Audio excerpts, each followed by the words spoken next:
Almost செத்து போயிட்டேன். புரியலையா? ஹேனா ஹேனா வந்து நார்வேல ஸ்கீயிங் பண்ணிட்டு இருக்காங்க. ஸ்கீயிங் பண்ணிட்டு இருக்கும்போது அந்த ஐஸ் லேக் வந்து பிரேக் ஆகி அதுக்குள்ளேயே விழுந்துடுறாங்க. கிட்டத்தட்ட 1 ஹார் 20 மினிட்ஸ்க்கு அவங்க அந்த ஐஸ் லேக்குள்ளே தான் இருந்திருக்காங்க. நார்மலாக இருக்க வேண்டிய body temperature 37 degree Celsius. But ஆனால் அவங்களுடைய பாடி டெம்பரேச்சர் அப்போ 13.7 டிகிரி செல்சியஸ். இவ்வளோ கம்மியாயிருச்சு. இப்போ அவங்களுடைய வைட்டல்ஸ்லாம் செக் பண்ணி பார்க்கும்போது ரொம்பவே கம்மியாக இருக்குது. கிட்டத்தட்ட டெட் அப்படின்ற மாதிரி தான் தெரியுது.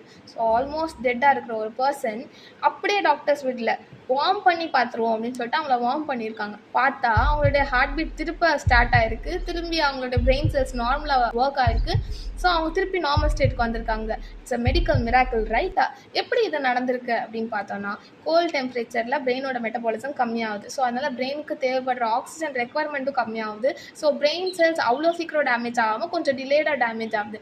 இதனால தான் 1 ஹார் 20 மினிட்ஸ்க்கு அப்புறமும் அவங்கள ரெஸ்கியூ பண்ண முடிஞ்சிருக்கு. இந்த கேஸை பார்த்துட்டு ஒரு புது மெடிக்கல் ரூலே எவால்வ் ஆயிருக்கு. அப்படி என்ன மெடிக்கல் ரூல் அப்படின்னு கேட்டிங்கன்னா, no one is dead until warm and dead.